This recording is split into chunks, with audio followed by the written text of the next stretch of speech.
Hello అండి, మళ్ళీ వచ్చేసింది మీ చందమామ ఇంకొక చందమామ కథతో. ఈరోజు నేను చెప్పే ఆ చందమామ కథ పేరేంటంటే వంట దెయ్యం.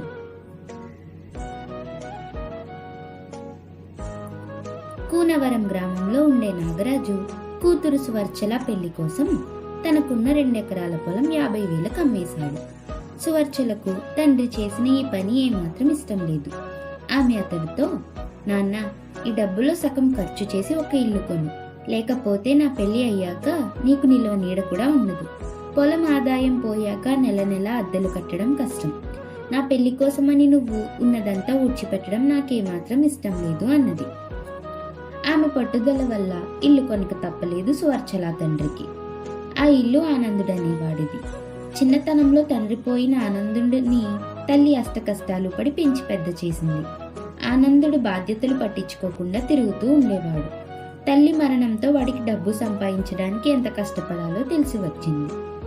ఉద్యోగం ఏదీ దొరకక వాడు తాతల నాటి ఇల్లు అమ్మి ఆ డబ్బుతో వ్యాపారం ప్రారంభించే ఆలోచనలో ఉన్నాడు. ఆ సమయంలో సువర్చల తండ్రి నాగరాజు 25,000కు వాడి ఇల్లు కొన్నాడు.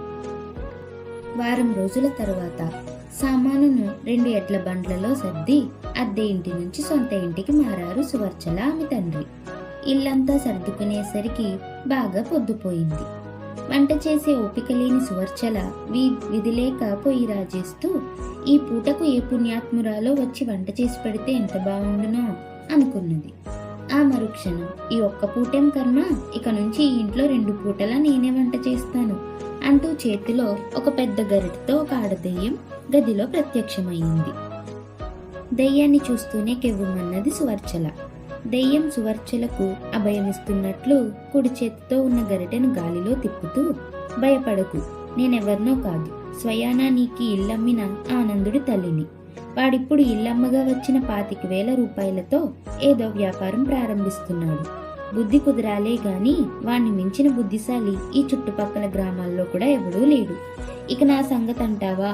బతికుండగా బతుకు తెరువుకు 4-5 ఇళ్లలో వంట చేసేదానిని. ఇప్పుడు కనీసం ఒక ఇంట్లో, అది నా ఇంట్లో వంట చేయకపోతే మహా చెడ్డ చిరాగ్గా ఉంటుంది అన్నది. సువర్చల వణికిపోతూ ముందు గదిలో ఉన్న తండ్రికి జరిగిందంతా చెప్పింది. ఇది విని నాగరాజు హడలిపోయి, మన కర్మ కొద్దీ కొనుక ఈ దెయ్యాల కొంప కొన్నామన్న మాట అంటూ తల కొట్టుకున్నాడు. సువర్చల తండ్రికి సర్ది చెప్పుతూ, నాన్న, నువ్వు దిగులు పడకు, చూడబోతే ఈ వంట దెయ్యం మంచి మర్యాద ఎరిగిన దానిలా ఉన్నది అన్నది. నాగరాజు ఏదో అనుభోయేంతలో వంటగదిలోంచి దెయ్యం, భోజనం సిద్ధం, తండ్రి కూతుళ్ళు రావచ్చు అంటూ గరిటతో కంచం మీద కొడుతూ కేక పెట్టింది. నాగరాజు సువర్చల బిక్కుబిక్కుమంటూ వంటగదిలోకి వెళ్లారు.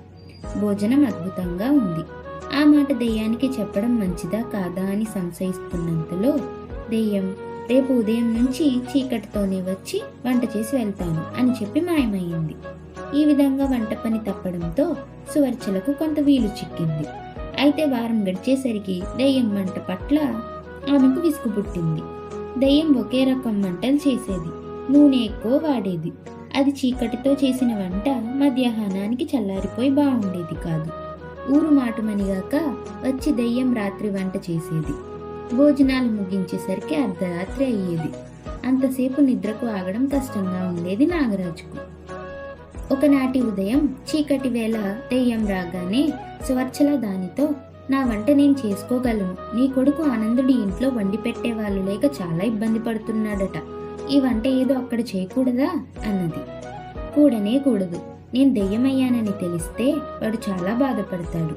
వాడు 2 చేతుల బాగా అర్జిస్తున్నాడు. కావాలంటే ఒక్కల్ని కాదు, 2 నలభీముల్లాంటి వాళ్లను వంటకు కుదుర్చుకోగలడు అన్నది దెయ్యం. సువర్చల మనసులో ఇదేదో మొండి దెయ్యం అనుకొని సంశయిస్తూనే, నీ వంట మాకు నచ్చడం లేదు అన్నది. ఆ మాట వింటూనే దెయ్యం, ఔరౌరా, నా వంటనే తప్పు పట్టడమా? నేనసలే మంచిదాన్ని కాను. తండ్రి కూతుళ్ళిద్దరూ నేను చేసిందేదో నోరు మూసుకుని మరీ తినండి అంటూ బెదిరించింది. ఆ రోజు నుంచి కోపం కొద్దీ దెయ్యం కూరల్లో మరింత కారం, మరింత నూనె వేస్తూ 15 రోజుల్లోనే నెలకు సరిపడా వెచ్చళ్ళు ఖర్చు చేయడం మొదలుపెట్టింది. విధి లేక నెల మధ్యలో మళ్లీ వెచ్చల్లుకొని తెచ్చేవాడు నాగరాజు. ఇలా ఉండగా ఒకనాటి రాత్రి బాగా పొద్దుపోయాక తండ్రి కూతుర్లు భోజనం చేస్తూ ఉండగా సువర్చల చిన్ననాటి స్నేహితురాలు పట్నం నుంచి పొరుగు గ్రామంలో బంధువుల ఇంట జరుగుతున్న పెళ్లికి వెళ్ళి సువర్చలను చూసిపోదామని వచ్చింది. ఆమె తండ్రి కూతుళ్ళ అంత రాత్రి వేళ భోజనాలు చేస్తుండడం చూసి ఈ వేళప్పుడు భోజనాలు ఏమిటి అని అడిగింది. గుడిలో హరికథ విని ఇప్పుడే వచ్చాం. సరే, బాగున్నావు కదా అంటూ కుశల ప్రశ్నలు వేసింది సువర్చల. తరువాత నడవా గదిలో మంచాలు వేసుకుని స్నేహితురాలిద్దరూ కొంతసేపు ఆ కబుర్లు ఈ కబుర్లు చెప్పుకున్నాక సువర్చల తాము ఇల్లు కొన్ననాటి నుంచి వంటదెయ్యం వల్ల పడుతున్న బాధల గురించి వివరించి ఈ వంటదెయ్యం కొడుకు ఆనందుగానే ఆయన పట్నంలో 2 చేతులా సంపాదిస్తున్నాడట. ఈ సంగతి ఆ దెయ్యమే చెప్పింది. కొడుకు ఇంటికి పోయి అక్కడ వంట పనుల్లో అతగాడికి సాయపడినా పీడ విరగడైపోను అన్నది కోపంగా. ఇది విని రాధ ఎక్కడా లేని ఆశ్చర్యంతో, ఏమిటేమిటి, ఈ వంటదెయ్యం ఆనందుడి మాతృదేవత. ఆనందుడు మా అన్నయ్యకు మంచి స్నేహితుడు. మా ఇంటికి వచ్చి పోతుంటాడు. వ్యాపారంలో మంచి దక్షత గలవాడు. తల్లికి ఇంటి మీద మమకారం పోనట్టే అతడికి దీని మీద మమకారం పోలేదు. అప్పట్లో అవసరం కొద్దీ 25,000కు అమ్మానని, మా తాత ముత్తాతల కాలం నాటి ఇల్లని మా అన్నయ్య దగ్గర బాధపడుతూ ఉంటాడు అన్నది. పాప మా మహా గొప్ప వ్యాపారికి ఇల్లు కొని మేం పడుతున్న బాధలు తెలియవు అన్నది సువర్చల ఉక్రోషంగా.